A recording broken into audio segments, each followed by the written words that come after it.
ታዲያ ክርስቲያኖች እንንቃ፣ ተስፋ እንደሌላቸው አንሆን።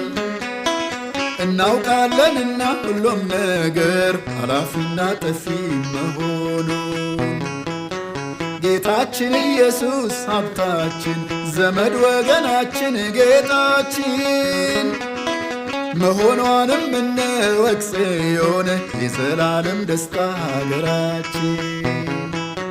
ሁሉም እንደ ዘበት ሊጠፋ፣ ሁሉም እንደ ዘበት ሊያልፍ ነው። በጌታ በኢየሱስ የጸና ጽዮን ሊገባ ነው፣ ሊያልፍ ነው። ሁሉም እንደ ዘበት ሊጠፋ፣ ሁሉም እንደ ዘበት ሊያልፍ ነው። በጌታ በኢየሱስ የጸና ጽዮን ሊገባ ነው፣ ሊያልፍ ነው።